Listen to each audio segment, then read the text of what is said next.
I'm going to show you guys 3 techniques to get a wire out of a wall and into a ceiling space. So that ceiling space might be like the ceiling space in between the first and second floor. It could be into the attic. There's probably more than 3, but these are the 3 that I typically use. I've got a giant hole right here cut, and this is going to be for a projector screen that's going to go recessed up into the ceiling. If you guys have an attic space, hopefully you don't even have to cut a hole at all. You can just kind of make the hole, and then there's some tricks to get it up and over. But if you don't have an attic space and you're kind of going into that space in between the first and second floor, you're going to have to cut a hole. Obviously, you're not going to cut a huge hole like this, but you might want to cut like a 8 by 8 inch hole or 10 by 10 inch hole, because getting out of the wall is only half the problem. So if you're trying to avoid cutting holes, it's really unrealistic. You're gonna have to cut a hole. So let's start with the very first technique, which is going to be the drill down method. Okay, the drill down method is going to require a hole. This is going to be going from that. If you've got that space between the first and second floor, you can't do the drill down method in most attics, because most attics, that roof starts to pinch down, your walls maybe right here, and that roof starts to pinch down, and you just can't get a tool up on top of that wall to drill through that plate. So the drill down method doesn't work for a lot of attics where you got that tight little corner. Okay, first thing, I've already turned this outlet off. I'm going to remove this outlet right here.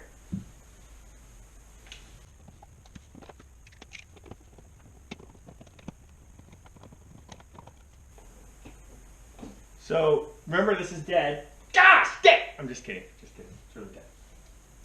Okay, so to give you guys a rough idea of what's going on here, this is the drywall ceiling that I'm touching right here. This right here, that's the outside wall, and this is the top of the wall. Typically, like, this stud is above the level of the drywall. That's pretty atypical. You don't see that very often. Normally, this drywall is about flush with the studs, and then you have to have a drill bit long enough to go through 2 studs. 2 studs will be 3 inches long, or 3 inches deep. So I'm anticipating I have to go through 3 studs. So my bit should be about 5 inches long at least. And I'm using a 5/8 bit because I'm only running 1 piece of electrical cable through it. And I will go right there. So it's kind of hard to just drill straight through. Sometimes you have to drill, clean up the hole, go backwards, go forward.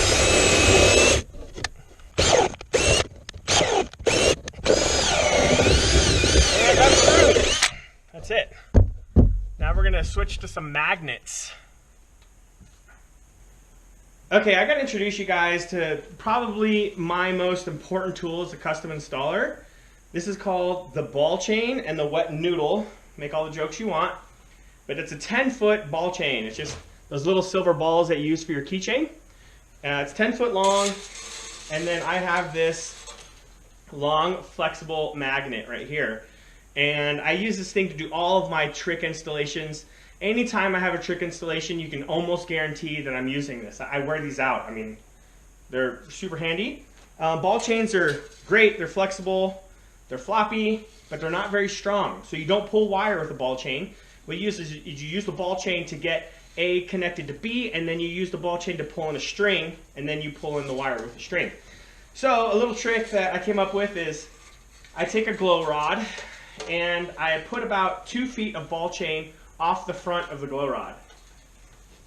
And what I'm going to do is I'm going to stuff this glow rod with the ball chain attached into the hole that I just drilled. And then I'm going to take the magnetic retriever, stick it into the electrical box, and try to pull the ball chain into the electrical box. The reason I have a little nose and a little back is this gives me 2 opportunities to grab the ball chain. I can grab the ball chain on the front side, or I can grab the ball chain on the back side.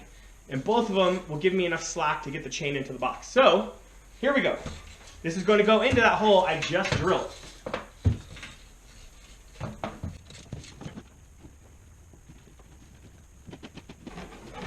And as you're going in, there's no question about it. You're going to hit that insulation.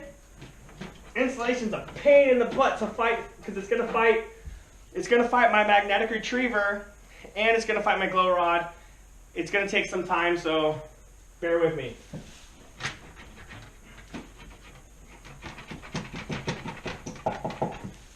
I'm actually hitting the box with my glow rod right now. That tapping sound, that's me hitting the box with my glow rod. Inside of the back of the box here, at the top and bottom, there's 2 holes in the corners. The top back corner and the bottom back corner. I'm gonna stick this thing through the top back corner. Either left or right, doesn't matter. Sometimes there's little protectors on it. This guy has a little cover. I'm just gonna knock that cover off. Now some of you guys watching might be asking, why doesn't he just take the box out? And since it's just screwed on, you can take the box out. Typically boxes aren't screwed on, they're kind of nailed on in new construction, top and bottom. You gotta pry it off and replace the box. Pain in the butt. This is not that hard, just takes a little patience.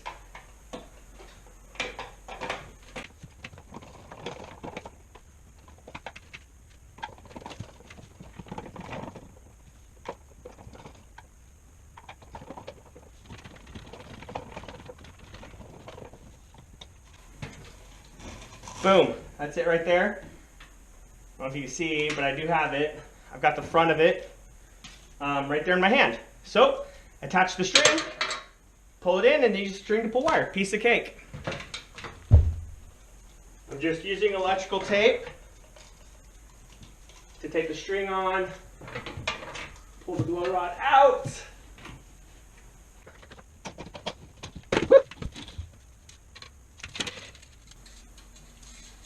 Boom. There we go. So now I've got my strings ready to go to pull the wire in. When you pull the wire in, you need to make sure you pull the right size wire for the amperage of the circuit. So if you have a 15 amp circuit, you're going to pull 14 gauge.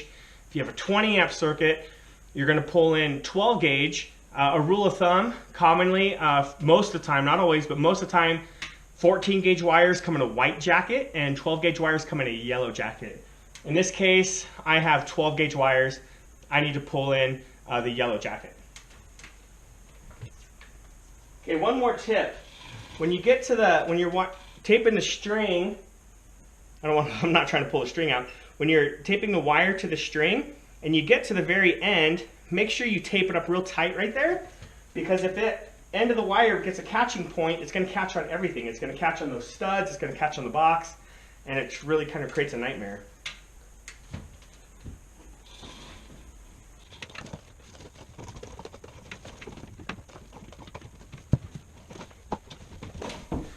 Boom, there you go. This is the first method to get you out of the wall and into the ceiling. In this case, I didn't have to make any drywall damage on the wall, but there is a hole in the ceiling. All right, the second way to get the wiring out of the wall and into the ceiling is going to be using a long drill bit. I got to tell you guys, this is by far my least favorite way to do it. I think it's the greatest risk. I would so much rather cut a little hole.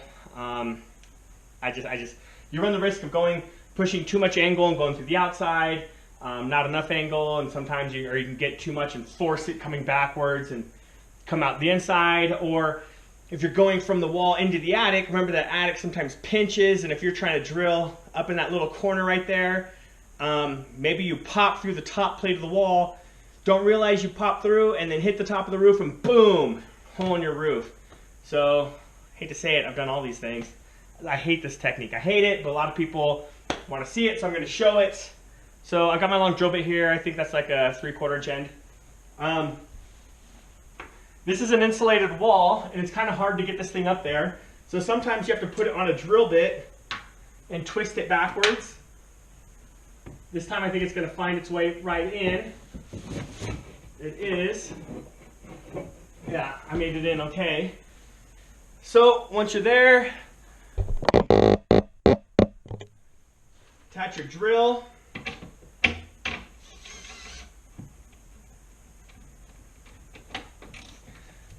Now they do make a bender. This is the bender. This is the drill bit bender. You can put it on flexible drill bits and you can bend it so you can kind of like aim that tip where you want it to go. This is a really beefy tip, or really beefy drill bit, so this bender's kind of doesn't have enough booty on it to turn it the way I want it to.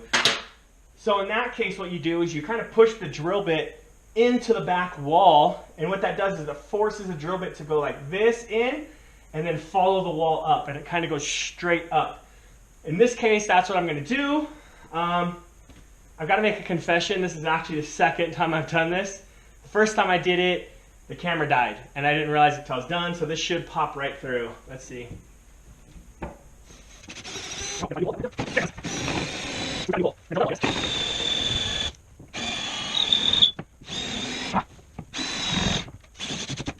There we go. And I'm through. I'm just going to go up in the attic space, make sure I went through. That's it. All right, so one of the other reasons that I don't love this method is when you go and you drill and you make the hole through the top, you got to get a glow rod through that hole, and it's like kind of, you know, one shot in a million if you kind of don't know what you're doing. So what I try to do is I try to get it into a corner. So I went against the back wall. Remember I told you guys I pushed against the back wall, but you guys can't see, there's also a stud right here. I pushed it against the stud. So it's going against the stud, against the back wall, and so it's in that little corner where the back wall, sorry, I guess the stud would be like this. It's in that little corner where the stud and the back wall meet. So when I feed the glow rod up, it should go through that hole. Now, this is going to be really similar to what you guys are going to see in an attic installation, where this is going to pop up and it's going to go through into the space, and it's so tight, it's going to be really hard. Even though I got out of the wall and into the space, it's so tight, it's hard to get over there. So to make it a little easier, this is another trick I like to do. I take string. I love string, guys. String is the installer's best friend. Well, second best friend. The wet noodle retriever best friend. I get a knot on the end of it, just like that. Okay. Take my glow rod, and I'm going to tape it loosely. I'm going to tape this like one wrap around my glow rod like that. What I'm going to do is I'm going to push this through. My compadre Joey here, he's got another glow rod that has a hook on the end, and so he's going to try to hook that loop inside the attic space. We're going to film this whole thing, and to give him another shot, I also fold the string over. You guys can see there's a string coming off. I also fold it over right there. So just in case he can't get that loop, maybe he can get that. I just put a little kink in the string right there because that makes it kind of kick off of the glow rod, makes it a little easier to grab. So let me feed this up the wall, right into that corner. And Joey's going to work his magic.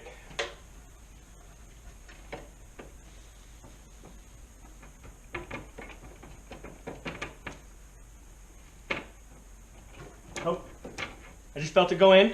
Okay, we're going to switch over to the attic view.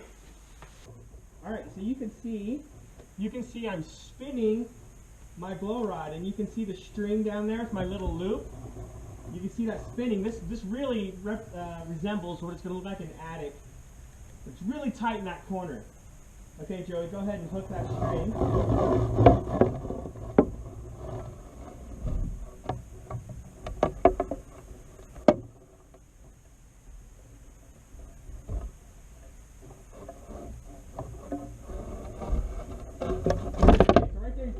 Since I loosely taped it, all Joey should have to do is just pull and it'll come out of that tape. Just like that.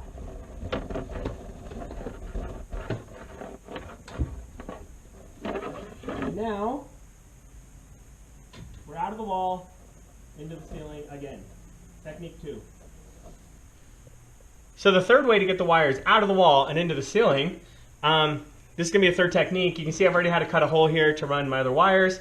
But I need to get the wires out of an outlet. I got to get to an electrical outlet down here at the bottom of the wall. Just like we talked about before, there's going to be a stud space. I need to be inside that stud space. And this one's going to require drywall repair. But this is actually one of my favorite techniques because I feel like it's one of the safest. We are going to kind of do something a little weird, but like it's very low risk. So at the top of this wall, we have 2 studs turned on their sides, and it's 2 2x4s. A 2x4 is not 2 inches by 4 inches. It's 3.5 inches by 1.5 inches. So I've got 1.5 on its side, 1.5 on its side. That's 3 inches. I got to get just below that to get inside the wall cavity and go up. So I know it's kind of confusing. So what I'm going to do, I'm going to find my stud space, which is going to be right about here. I'm going to come down about 3.5, 4 inches. And I'm going to kind of start going into the wall a little bit. And I'm using I'm only running one Romex, so I'm using a 9/16 drill bit. I'm hitting wood right there, so I'm going to go just a little bit lower.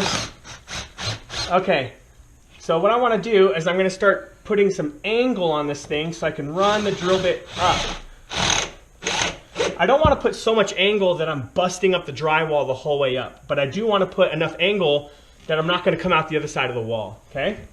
So, I want just a little bit more angle right there. That's beautiful. I'm just checking up here, make sure there's nothing here. Feels clear. I'm going to extend my drill bit out just a little bit.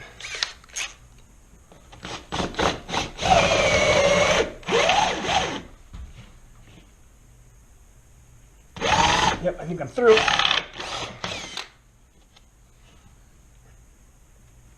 And I'm through. Okay, so I'm through the top plate there. Now I just have to get below the top plate here, so I just, right there, bam. So I'll take this camera around so you can see this hole right here goes up and through the top plate, and then there's a hole right here that goes down, and that's gonna get me down into the wall cavity.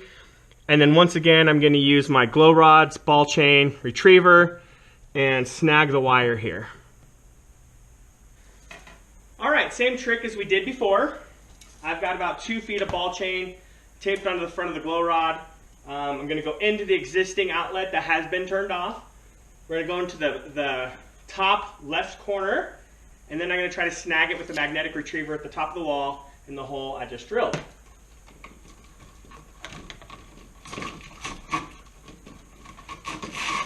And this one is going to take probably 2 glow rods because it's a little over. My glow rods are 6 feet.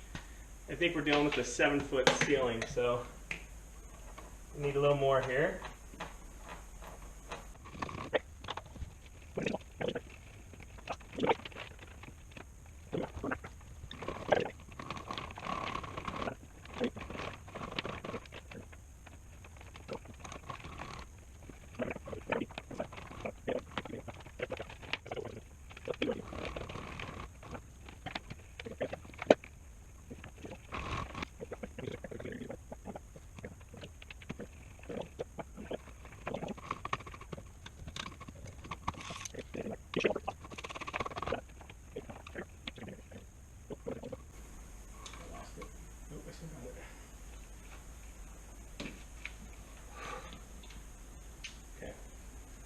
All right, so that took like some finagling, some in and out, moving it this way and that way. But we finally got it. Same thing, attach string, pull it down, pull the wire in.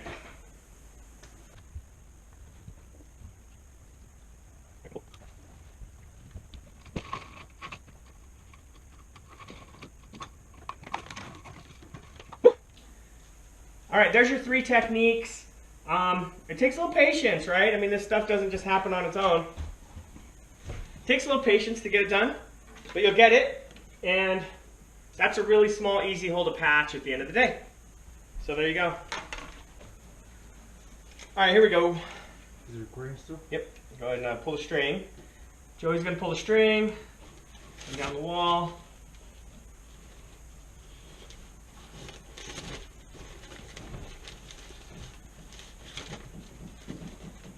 It's going to be kind of hard getting it into the box, so you kind of got to be careful your string doesn't come off. We're good there. Mine is going to actually end up really nearby, going up into the ceiling and then nearby. Give myself plenty of slack.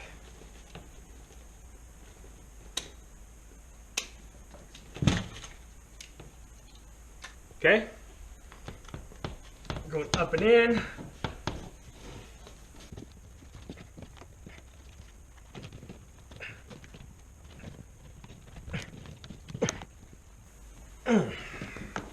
okay? Then we just patch this up with a little bit of mud, a little bit of drywall tape. Now, some of you guys might be like, oh, you gotta put a nail plate over that. The reason you put nail plates over it is so nobody comes by later on and puts a screw through your wire. I highly doubt anybody's gonna be putting a screw up here in the top 4 inches of my wall. So, I'm not gonna worry about that. Sorry guys, that hurt your feelings.